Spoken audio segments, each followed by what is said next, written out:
Greetings, everyone, and welcome to Anime Night in the Dojo. Today's featured show, Skeleton Knight, Season 2. Yep, Skeleton Knight, Season 2, Episode 2. Welcome back to the dojo. I'm Ryu. That's Age. We're back for more Anime Night in the dojo, and well, last time Ark made a Toguro crater because he went overboard again. And he's still Ark, so that's great.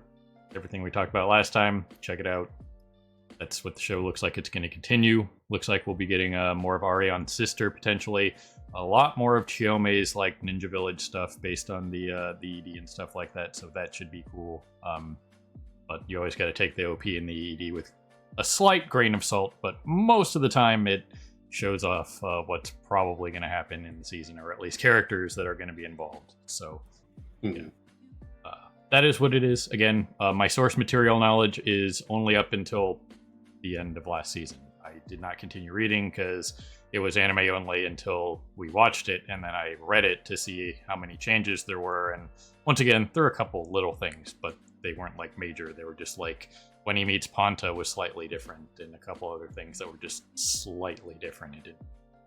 So I'll probably check that out at some point during the season. We mentioned just seeing like where the source material is at compared to like did they wait this long so that they could just keep pumping out the seasons and finish up the series and the series end? I don't know. That's something we'd have to look into, but we're gonna save that till about like midway point of the season. But for now, they're continuing their adventure. There isn't really much to speculate on at the moment outside of the OP and the ED, so we'll just have to see what happens the next couple weeks and then theorycraft some stuff. So we're going to push some buttons and get going here. So people on Patreon, we'll see you on the other side of the edit for the timer reaction. And people on YouTube Beyond, we'll see you on the other side for the discussion and review. And all the links are down there to the various things. Check them out. Watch whatever you want. We appreciate it. So, yeah, here goes something. Well, alrighty then, there you guys have it. I think we all know this couple archetype. If it's your first experience with this couple archetype, it's... well, it's pretty classic. The main lovey-dovey pairing that I always freaking think of whenever I see this kind of dynamic is always freaking I'm drawing a blank on their name now, but the freaking the Bonnie and Clyde-esque freaking thieves in Bacano. Yeah, I got nothing for that. Bacano is very good. I don't know if you've seen it. I know I've mentioned it before, but yeah, it's very good, and that they're one of the like major recurring characters. They're like a pair of thieves that it's a male and female, and they're very goofy and extremely freaking like lovey-dovey all the time with each other. Yep. So characters like that, you've probably seen them if you watched a reasonable amount of anything. I mean, archetypes like this exist in live action too, not just animated or whatnot. So this is one of the classic archetypes. Obviously, they're newlyweds and stuff like that, and that's like the honeymoon phase and stuff like that. But generally speaking, this kind of thing persists throughout the entirety of the relationship, especially if they're willing to do it in front of new people. They don't care about the audience, and this is just where they're at. So it's always fun to see just like some of the classic archetypes for characters, stuff like that. We have a son deposing the father for, atrocious crimes. That's also kind of a classic. Where he messed up, though, was, we talked about it during the episode, was you kind of got to get rid of the entirety of the staff and replace them. You know what I mean? You can't have... I mean, could there possibly, in any situation like this, be, like, if you bring in, like, new people of your own, that they could be loyal to the previous ruler or whatnot, or be against, in this case, the elven marriage, whatnot? Sure. But you still reduce the odds of that if you just can everybody and start fresh. You know what I mean? Yeah, generally speaking, it doesn't matter if it's an insurrection, civil war, coup, whatnot. you generally either execute, exile, or imprison all of the previous government, because you never know who's going to actually be loyal to you. Yep. Yeah, and especially with this world where racism on humanity's side is abound, from everything we've seen in certain like smaller places, like in the hot springs place last episode, they don't have a lot of contact with beast folk and elves and stuff like that, the other races. They just don't care because they just see them as other people, and they're not like jaded by like a random ruler, you know what I mean? Because in a lot of like medieval settings like this, the people take on the ideals and like mannerisms of their ruler. I mean, we have that in the real world. If you just look at North Korea, stuff like that, you know what I mean? And there were plenty of stuff like that in the past, not just now, obviously, especially in our own history, where a lot of people of a certain country were like indoctrinated by the ruler and took on the mannerisms and ideals of the ruler, stuff like that, and vehemently believed in their ideals, and would die on that hill with them, that kind of thing. So, yeah. It's definitely one of those things you have to think about with this story. Is like, as wacky and out there as Ark is, we talked about it last time too, is how just unequal this world is when it comes to racism and stuff like that. It's pretty bad.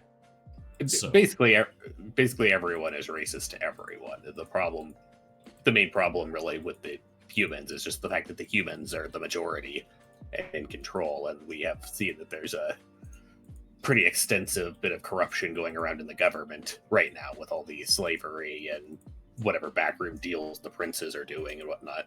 Yeah. So we didn't. I think we got a couple shots of the map last time. So I believe there are like 5 or 6 kingdoms, and then there's like that big empire that the Beast Tamer guy came from. Yeah, I'm not entirely sure. It seems like there's like a big Western and Eastern empire, and then there's like a mishmash of like a kind of like an HRE in the middle of it. You know what I mean? Of like small city-state nation kind of deal. Well, it was a big Western nation, big Eastern nation that share a border with each other, and the vast majority of the time are more focused on dealing with each other as rivals. But then there's a bunch of minor nations like to the north and south of them. Yeah. And then one of the southern kingdoms that they're in, right? And they're the ones closest to the elf lands, and the whole thing is that the prince who's trying to become king, because like there's the whole thing of like they're fighting over the airship because like the king is, I think he's sick or something. I don't remember I don't fully remember what exactly happened, but there's like a whole big. He's either sick or he was going to step down or something. I don't remember. Because he was at the first meeting, like whoever's going to take over for me, whatever. Yeah, because there's just he was just going to like retire, kind of, because that does happen sometimes, where like a king will just be like, I don't want to do this anymore. I have an heir. You do it. I'm going to go retire and fish or something. Yeah, the king can abdicate at any point as long as there's an heir of age. Yep. Yeah, I don't remember the exact situation of the king, but it was still either way. Like, there's the big point of contention right now is which of the children is going to be the heir. Which it was the one prince, but then he got killed off by the other prince, and now it's like most primarily up between him and the princess. Yeah, and they had her assassinated technically, but Ark resurrected her. Yeah. So there's a bunch of politicking going on, but Ark is still in side quest town. But stuff like this is completely fine for just like a one-off episode, just like kind of setting the stage for their world changing at the very least this region. You know what I mean? Because Ark, as goofy and ridiculous as he is at sometimes, there at the end of the episode when he saves this poison tester here, he makes a good point. Like people like her are the ones that need to see this happen the most. You know what I mean? Because they have to see the change to believe in it and give it a chance. So this was very profound of him, and probably one of the more impressive things he's said the entire series. But yeah, it's just one of those things where you have to kind of like give it a chance and just be open-minded and just get away from the prejudices of the previous ruler. Because once again, just because your king is this way doesn't mean that you have to be. You know what I mean? So it'll be interesting to see if if the author really delved into that kind of like dynamic and stuff like that. But just even having Arc say this kind of like puts that out there as like, there are people out there that probably didn't support the king, like the two people that Arc failed at investigating. Well, like this man who is just trying to write a love letter. Yeah, the one guard who was looking for the antidote, like he was a clear loyalist. This guy, it was just a complete misunderstanding. His loyalty was never any sort of factor in this situation. It was just a thing of, oh, he saw the Lord get married, and that inspired him to try to get married. Right. So that's. Yeah, but this was very Arc. You gotta appreciate it. There was solid comedy in this across the board. We got to have the whole they're gonna throw them a feast kind of situation, and that's what happened. It was grandiose and ridiculous, and they did throw him a feast. My stupid Boomy reference actually came through. They did not, however, get a freaking medal. Yeah, they did not get a freaking medal. Real bummer, but still. They did a good thing, and hopefully, at least for this region, change will start occurring. But change doesn't happen overnight. So it's just one of those things where in a series like this, where it's probably only going to be over the course of a couple years, potentially, you're probably not going to see real change in the background, no matter what the main characters do. They'll put change in motion. You know what I mean? Obviously, this Lord marrying this elf and changing over here had nothing to do with them. That they heard about this last season. I think it was, I forgot who told him. I think it was Ariane's parents that told them, or her sister or something that told her. I forget who it was that told him that he was marrying an elf. Yeah, I'm pretty sure it was one of the elves mentioned it, because they were the ones who gave her this whole like goal here of go here and be the messenger and make sure things are all right and stuff like that. Right. But yeah, no, as far as like the scope of things, yeah, this whole thing here itself was very recent, because like you said, it's only been a month since he deposed his father. Yeah. And in that time, they got married and have been trying to deal with this whole assassination thing. Which just kind of puts into perspective the amount of off-screen time there was between season 1 and 2, which isn't a lot. So all the shenanigans that they got up to in that montage in the first episode were, over the course of like a week and a half. Yeah, because once again, like that was like one of the last things that happened in the first season was them talking about the fact that the marriage was like about to happen. I think, you know who it was? I think it was that elf guy that lived with the humans, when Arc suplexed that giant worm or whatever, and they went monster hunting with that elf. I think it was that guy who told me. But yeah, like the wedding hadn't happened yet. It was just a thing of like they were told that the wedding was about to happen, and it was being made into a big deal because, like, once again, there's racism abound for all races against all other races. Like, everyone looks down on the beast folk, including the elves. The elves are massively distrustful and hateful towards humans because of all this systemic slavery and stuff like that. Right. So any sort of like interracial marriage is immediately an eyebrow raiser, and everyone wants to start talking about it. Yeah. So it'll be interesting to see what this series tackles just at the end of the day for the serious side of stuff. But, like I said, I think Arc is always going to be on vacation. I mean, we saw the kind of ridiculous stuff that he did here with like this thing. You know what I mean? It's just like they could have just wheeled him in there with the armor, but why not go the extra mile and have him in a ridiculous, lich attire? Well, yeah, no, the whole point of this is an impossible thing for someone to hide in, kind of thing. If it was just a suit of armor, the king would have probably tried and tried to look inside the armor and stuff like that. And saw the skeleton and potentially freaked out. Yeah.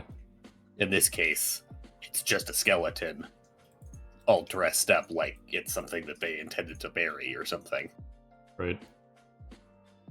So, either way, it was a solid side quest episode that furthered some of the stuff that was talked about in the first season, which is good.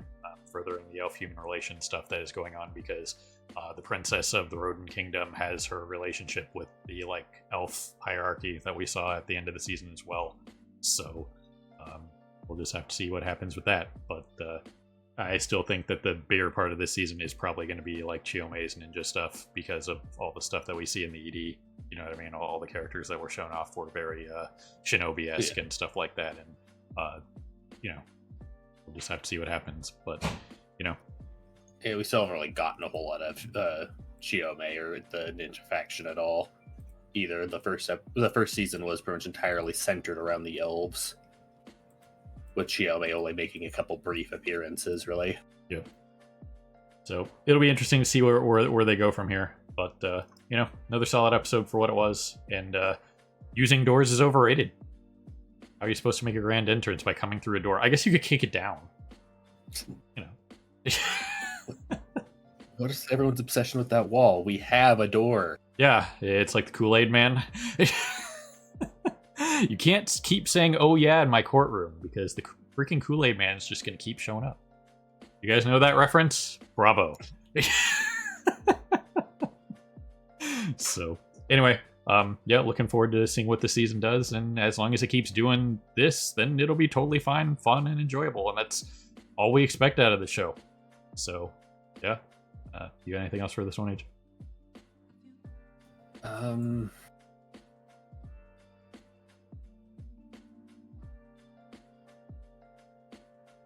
No.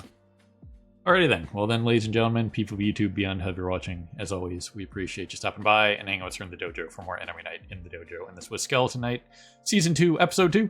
So have a good morning, evening, afternoon, whatever it is for you. Have a good one. See you next time. Hello again, everyone. Victoria here. Don't forget about those like and subscribe buttons. Your support is always appreciated. Thanks again for your time, and we look forward to seeing you again in the future.